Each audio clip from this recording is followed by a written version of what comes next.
Hi, my name is Jiffy Phillip, and today I will be talking about PANDAS syndrome. PANDAS is a pediatric autoimmune neuropsych disorder associated with streptococcal infections. It's a subgroup of pediatric acute onset of neuropsych syndrome, also known as PANS, and is associated with strep pyogenes infections, tics, obsessive compulsive disorder, and Sydenham chorea.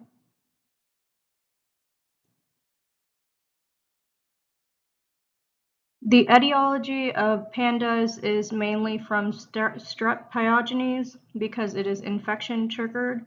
Most PANS disorders are either triggered by an infection or a non-infectious agent that can include various environmental factors and metabolic disorders. There are other microbes that can cause PANS, but they're not as prevalent. And strep pyogenes infections are usually always associated with PANDAS. However, the infection can be acute or temporary and does not have to last chronically. The true cause of PANDAS is currently unknown, as literature has not been able to determine a causal relationship between group A strep infections, OCD, and tic disorders, although it is believed that there is a strong immunologic component involved, but further research is still needed and will not be the focus of this presentation. Tic disorders are one of the most prevalent movement disorders in childhood. DSM-5 categorizes this disorder based on its duration and symptoms. Typically, you will see that it lasts about a year, and the tics can involve either motor tics or phonic tics. If it's less than a year, it's considered a transient tic disorder, but if it lasts for more than a year, it's considered chronic. And Tourette's syndrome, it falls under the chronic disorder and must have at least 2 motor tics and 1 phonic tic. These tics can be induced or exacerbated by psychosocial stress or any abnormalities found in the circadian rhythm in our body. And the causes and severity will vary based from patient to patient. The typical onset for the chronic disorder is from 2 to 7 years old and usually peaks around 9 to 12 years old. And the causes of tics may not always be obvious also. OCD is prevalent in about 1 to 3% of your general population, so it's pretty low, but it's characterized by the presence of an obsession or a compulsion. The onset is unique in that it's bimodal, so you can have an early onset from 8 to 12 years of age, which is usually more prevalent in males, or a late onset, which occurs after puberty and usually more associated with females. The later onset is unique in that the compulsions and obsessions will be more of your typical adult, while the early onset is seen to have a strong genetic component. The relationship between strep pyogenes and neuropsych disorders is not fully understood and is still controversial as to whether it actually exists. This is because strep infections are usually prevalent during your childhood years, and throat cultures are not always accurate, indicating that there may be false positive results. This is why the diagnostic criteria for PANDAS only states that there must be a temporal relationship to show that there is an association between the acute onset of OCD symptoms and their preceding strep infection. The clinical presentation of PANDAS is varied in different patients, and this is not a definitive list for what they may appear as. Patients usually may have an onset of OCD symptoms that appear acutely and must have an evidence of a previous or current ongoing strep infection. They will go through definite periods of remission and usually have family history of OCD or Tourette's syndrome with a first-degree relative. These patients also may have a previous history of a tonsillectomy or an adenoidectomy. and will also usually have multiple strep infections as well. The diagnostic criteria was developed by National Institute of Mental Health, mostly based on anecdotes and case reports that were seen over time in literature. They were created so that all 5 criteria must be met to go through with the diagnosis. There must be a presence of OCD and/or a tic disorder. It must be diagnosed in the pediatric setting. An episodic course of symptom severity is usually seen, so it's not a continuous period of time, and it's usually associated with strep infections and neurologic abnormalities. Some of these abnormalities are listed, but it's not all inclusive. One of the abnormalities that is seen in Sydenham-Correa is also seen here, which is why it's compared to that disease state. And you can also see motoric hyperactivity, which is also seen in your tic disorders. These labs are not a diagnostic tool, but can help the clinician in appropriately diagnosing the patient with PANDAS based on their history exams. Elevated streptococcal antibodies, or the ASO antibody, is used to determine whether a patient has PANDAS or not, and it's based on those with recurrent previous strep infections. The goal of therapy for PANDAS will be to target each component of the PANDAS syndrome individually. So the treatment will be individualized to all patients, as they don't always present the same. Some of the current treatment options available include psych and behavioral interventions, immunomodulatory therapies, and to manage infections, your antibiotics.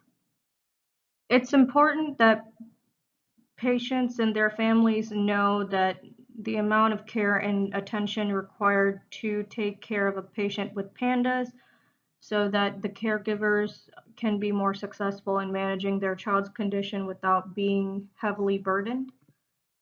One way to do this is to encourage patient management techniques, which would positively reinforce desired behaviors in their children.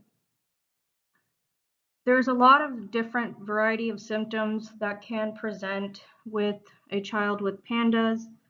OCD is your most common and is part of the criteria, and so because of that, cognitive behavioral therapy is your first line preferred treatment, and it is effective for treating most of the other symptoms that can come along with this disease state. If it is not enough and a medication is required, we do have SSRIs that are FDA approved to treat pediatric OCD, and those are listed on the slide, as you can see.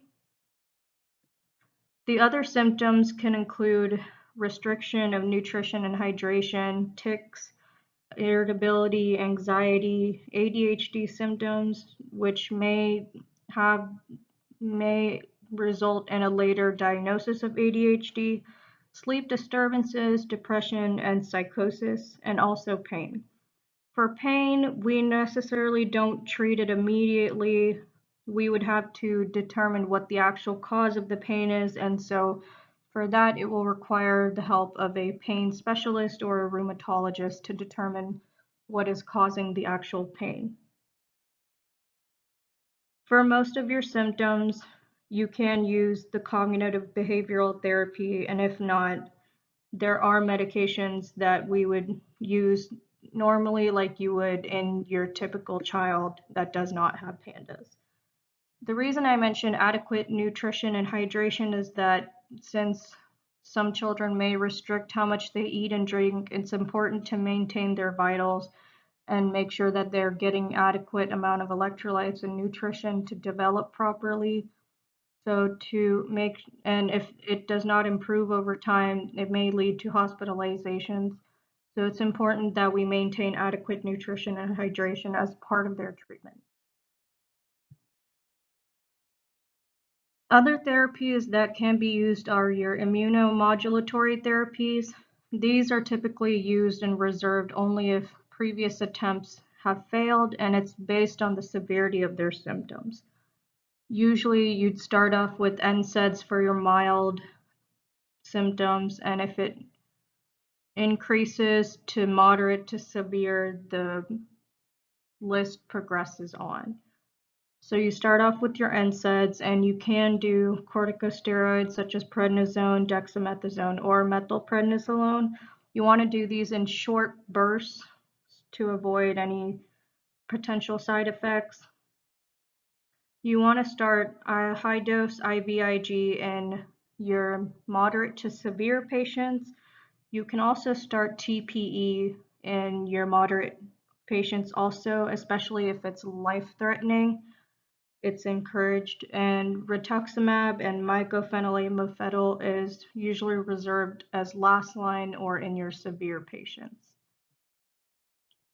For PANDAS, we usually treat the strep infection like we normally would in a child that does not have PANDAS. We use penicillin as the first line agent. It can be given by mouth or as an IM injection. And alternative to that is amoxicillin suspensions for your younger children.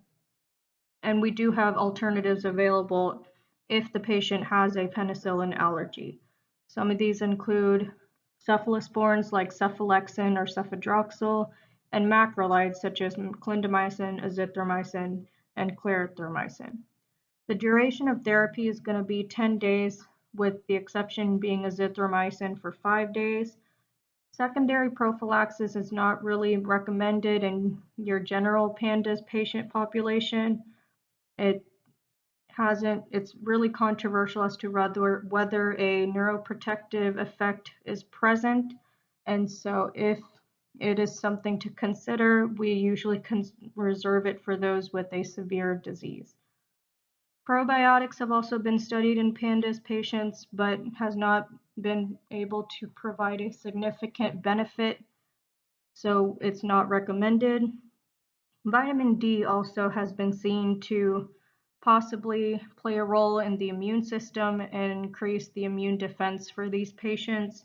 Its role is still being studied and is still quite controversial between various studies, but if it is something to consider in a patient, a multivitamin supplement is acceptable, and we just have to make sure that their vitamin D levels are above 30.